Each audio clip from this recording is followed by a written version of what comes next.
Assalamualaikum warahmatullahi wabarakatuh. Alhamdulillah wassalatu wassalamu ala rasulillahi wa ala alihi wa ashabihi wa man walah. Para santri yang dimuliakan Allah subhanahu wa ta'ala, Alhamdulillah kita masih diberikan keafiatan oleh Allah subhanahu wa ta'ala sehingga kita dapat mengikuti pelajaran pada hari ini. InsyaAllah pada kesempatan kali ini kita akan membahas syarat berikutnya dari syarat-syarat sah salat. Di sini Asy-Syaikh mengatakan wa min syurutiha, dan di antara syarat sah salat sitrul aurah bi thawbin mubah, menutup aurat dengan pakaian yang halal, bukan pakaian curian atau pakaian-pakaian yang didapatkan dengan jalan yang haram. Jadi di antara syarat yaitu menutup aurat dengan pakaian yang mubah. La yasiful bishrah, dan pakaian ini tidak menampakkan kulit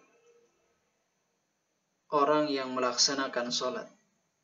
Jadi pakaian ini pakaian yang tertutup yang tidak menampakkan aurat orang yang melaksanakan sholat. Wal auratu salasatu anwa'. Aurat ya ada 3 jenis. Yang pertama mughalladhah, aurat yang aurat besar, wa mukhaffafah, aurat yang kecil, wa mutawassithah, dan aurat yang pertengahan. Aurat berat, aurat ringan, dan aurat pertengahan. Apa aurat yang berat? Awalan mughalladhatun. Yang pertama aurat berat. Wahiya auratul mar'atil hurratil balighah. Aurat berat adalah aurat perempuan yang merdeka dan telah baligh. Aurat perempuan yang merdeka, bukan budak, dan ia telah baligh. Fajami'u badaniha auratun fis salati, maka seluruh tubuhnya adalah aurat. Rambutnya, tangannya, pundaknya, betisnya, kakinya adalah aurat fis salat, adalah aurat di dalam salat. Jadi seluruh tubuhnya tidak boleh nampak ketika si perempuan dewasa melaksanakan salat. Illa wajhaha, kecuali wajahnya. Wajahnya harus ditampakkan ketika ia melaksanakan sholat. Wa mukhaffafah, aurat yang ringan. Wa hiya auratu ibni 7 sinin ila 10. Yaitu aurat ringan adalah aurat anak yang berumur 7 tahun sampai 10 tahun. Wahyal farjan, yaitu 2 kemaluan, pantat dan kelamin depan. Ya, ini aurat yang ringan yang ada pada anak 7 tahun dan sampai 10 tahun. Kemudian yang ketiga mutawassithah, aurat pertengahan.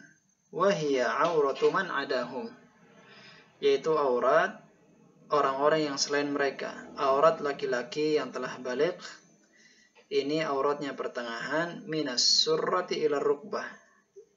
Dari mana aurat pertengahan ini? Dari mana aurat pertengahan ini?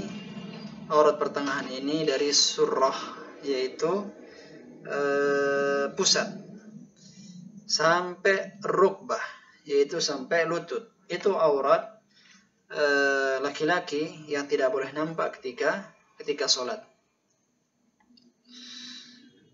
Ya. Ini tentang aurat, dan di sini Asy-Syaikh membawakan dalil qala ta'ala ya bani Adam khudhu zinatakum 'inda kulli masjidin. Wahai anak Adam, Allah Subhanahu wa taala berfirman, wahai anak Adam, ambillah perhiasan kalian. Maksudnya adalah ambillah, kenakanlah pakaian kalian pakaian terbaik kalian inda kulli masjidin, ketika kalian melaksanakan sholat di masjid. Jadi kita ini diperintah untuk menutup aurat berdasarkan firman Allah Subhanahu wa taala ini. Ini syarat sholat yang keberapa? Kedua. Yang ketiga. Kemudian yang berikutnya, wa minha istiqbalul qiblah, menghadap ke arah qiblah. Ini syarat sah salat yang berikutnya. Dalilnya adalah firman Allah Subhanahu wa taala. Jadi usahakan ikhwah sekalian, para santri, agar kalian menghafal ya dalil-dalil yang dibawakan oleh Syekh di sini. Bukan hanya sekadar untuk persiapan ujian, tetapi karena kalian butuh sebagai penuntut ilmu, kalian butuh dan perlu mengetahui dan menghafal dalil-dalil dari setiap permasalahan yang diperbincangkan dalam fikih ini. Yang kedua, istiqbalul qiblah, menghadap kiblat. Firman Allah Subhanahu wa taala mengatakan, wa min haitsu kharajta, dan kemana saja kalian keluar, ya kalian pergi keluar ke arah selatan, kalian pergi keluar rumah ke arah timur, kemana saja kalian pergi, fawalli wajhaka syatral masjidil haram, maka arahkanlah wajahmu, palingkanlah wajahmu ke arah al-masjidil haram, ke arah masjid haram. Jadi dalam sholat kita diperintahkan untuk menghadap Al-Ka'bah. Jadi Ka'bah ini sebagai arah, sehingga sholat-sholat kaum muslimin terpusat ke satu arah.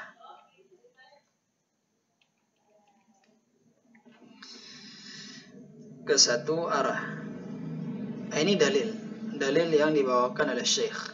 Kemudian فإن عجز عن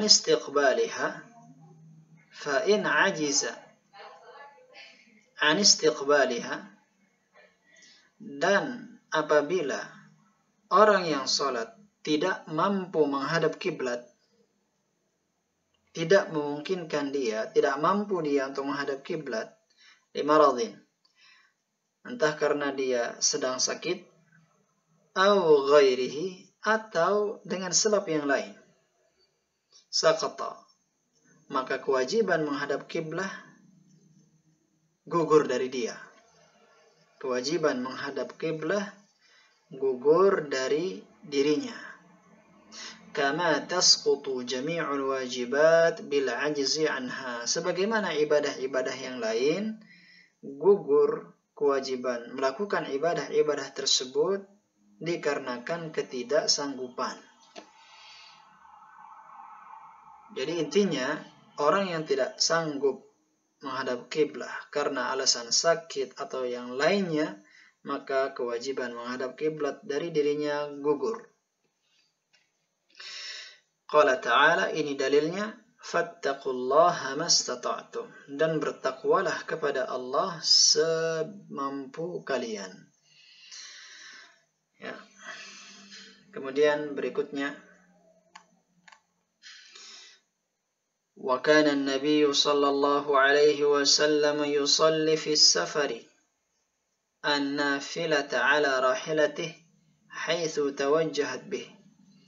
Adalah Nabi atau dahulu Nabi sallallahu alaihi wasallam yusalli fi safar, salat dalam keadaan safar, an-nafilah, yaitu salat sunnah, ala rahilatihi, di atas tunggangan beliau, haitsu tawajjahat bih, sesuai dengan arah tunggangan tersebut. Ketika tunggangan menghadap ke arah selatan, Rasulullah salat sunnah menghadap arah selatan. Ketika hewan tunggangan menghadap ke arah utara, Rasulullah sallallahu alaihi wasallam salat sunnah menghadap utara. Dan begitu seterusnya. Ini berlaku untuk salat sunnah. Artinya, ketika seseorang berada di atas hewan tunggangannya atau di atas kendaraan, dan ia melakukan salat sunnah, maka dia menghadap ke arah di mana hewan tunggangan atau kendaraan tersebut menghadap. Meskipun ketika dia sholat sunnah ini tidak menghadap ke arah qiblah, maka ini diperbolehkan. Ya, muttafaqun alaih, hadisnya ya disebutkan oleh al-Imam Al-Bukhari dan al-Imam Muslim. Wa fi lafdhin, dan dalam sebuah riwayat, ghairu annahu la yusalli al-maktubah, hanya saja beliau tidak salat wajib. Apa maksud kalimat ini? Maksudnya adalah ketika beliau sallallahu alaihi wasallam salat wajib, salat zuhur, salat asar, salat maghrib, dan beliau dalam keadaan safar, beliau tidak salat di atas hewan tunggangannya. Beliau salat turun dari hewan tunggangannya dan beliau menghadap Ka'bah. Dari sini kita ketahui bahwa dalam kondisi melaksanakan salat wajib, ketika seseorang berada di atas hewan tunggangannya, maka dia tetap berkewajiban untuk menghadap ke arah kiblat. Menghadap ke arah kiblat. Ya, bila memungkinkan dia turun, bila tidak maka dia tetap berada di atas kiblat. Ya, dia tetap berada di atas kendaraan dan dia berusaha mencari di mana arah kiblat. Ya, bila memungkinkan untuk menghadap ke arah kiblat, maka dia menghadap ke arah kiblat. Wallahu ta'ala a'lam. Demikian yang dapat kita sampaikan, semoga bermanfaat, dan rajinlah belajar wahai para santri. Semoga Allah Subhanahu wa ta'ala memberkahi waktu-waktu kalian. Subhanakallahumma wa bihamdik, asyhadu an la ilaha illa ant, astaghfiruka wa atubu ilaik. Assalamualaikum warahmatullahi wabarakatuh.